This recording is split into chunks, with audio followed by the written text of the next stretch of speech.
Welcome to Dig In. I'm Laura DePrado. I'm the owner of Final Touch Plantscaping, LLC, located in Somerset County, and I specialize in connecting people and plants at all stages and places of life. I am a proud member of the Somerset County Agricultural Development Board, working with preserved farms and all things agriculture, as well as a member of the Somerset County Board of Agriculture. Our activity today will be involving seeds. Seeds, the wonderful, beautiful world of the billions and billions and billions of seeds that are out there. I think we're all planters at the end of the day. It's just somehow in our soul. That doesn't mean we always get it right. And it's a continuous spectrum, if you will, of experimentation. But, you know, I just put this little peat pot where we're going to be using shortly to grow some seeds.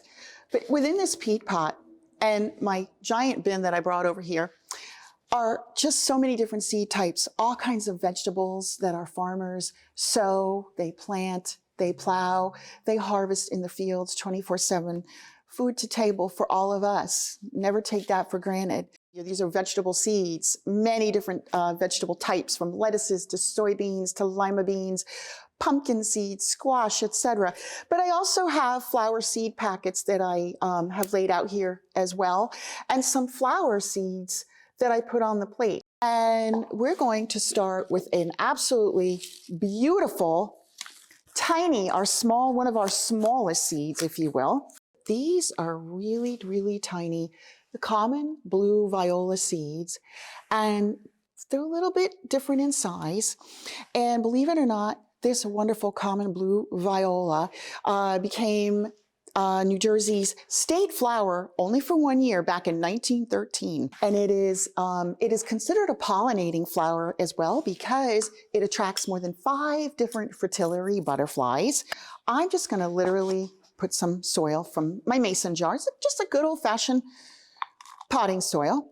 Now, let's consider this the ground that you're outside, because you could direct sow these into the ground right now in real time. Now, the smaller the seed, the closer it goes to the top of the soil. And it goes right on top of the soil in this case. So I'm going to just take out these tiny, tiny, tiny little seeds. And you can just get a little plastic teaspoon. Okay. And we're just going to put a couple of seeds in here. Let's see if I can get them to come out without bouncing all over the place. And by the way, I do want to mention that even though you think you got maybe 2 or 3 or 4 or 5 seeds even, a couple may have already bounced and I don't even know it yet. And these seeds are so small, like the tip of a pencil small.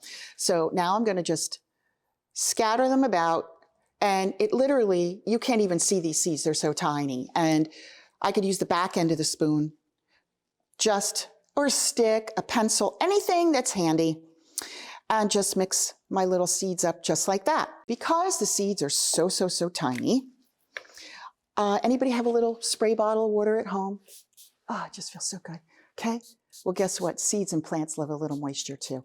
So if you notice, I didn't pour any water on top of the seeds, because what would have happened? They would have just kind of floated in here, and we don't want to create a floating environment. So we have just actually planted some beautiful viola seeds. Now, you could direct sow these. So you could take this pot and put it right inside the ground. You can even tear half of it down, insert it into the ground outside.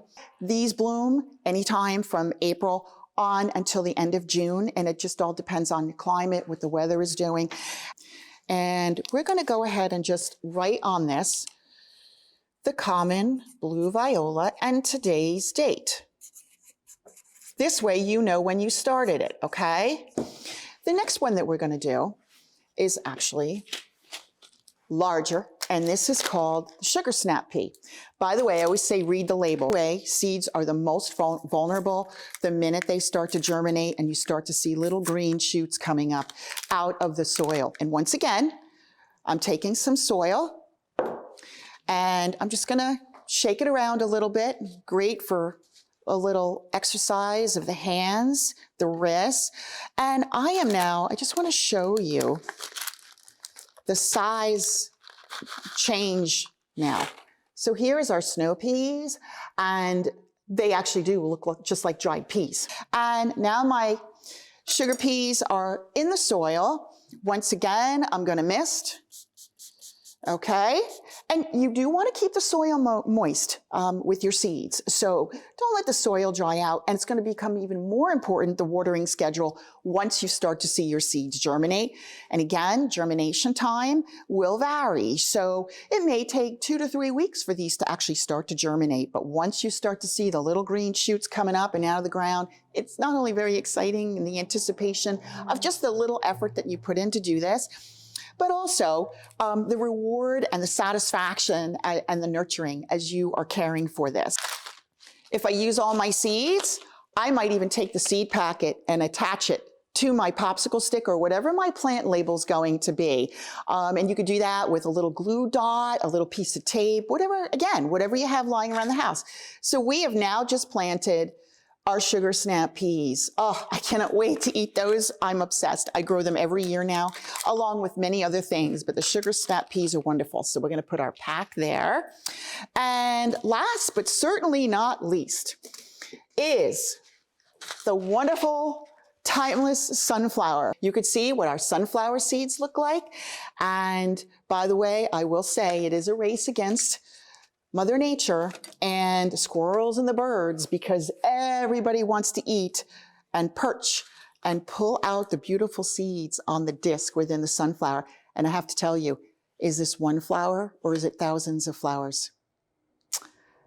Question asked, now question answered. It's actually thousands of tiny flowers within the single disc of petals that you're looking at. It is not one sunflower, but rather thousands of tiny ones. And I'm going to just put them right inside the peat pot, and I'm going to just use the back end of the spoon and push down the seeds and make sure they're underneath, okay? And my little handy spray bottle, and I'm going to go ahead.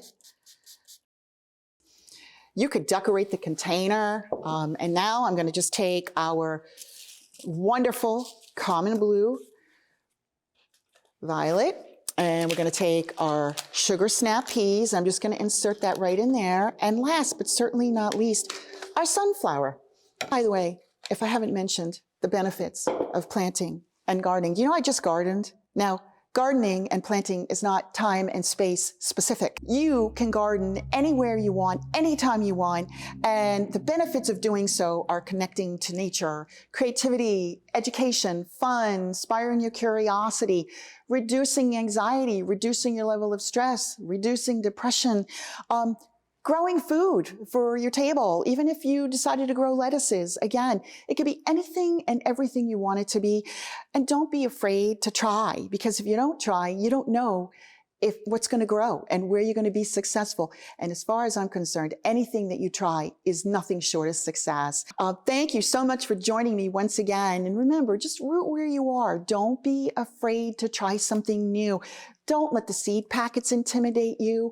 Our farmers are just incredibly supportive of everything, not only of the communities in which they grow and harvest, but of you too, and bringing your family together at the table. And what a better way to do it than to have fun with plants and seeds. And let's go back to the very beginning. It all starts with one person and one little seed. Have a great day. Happy spring.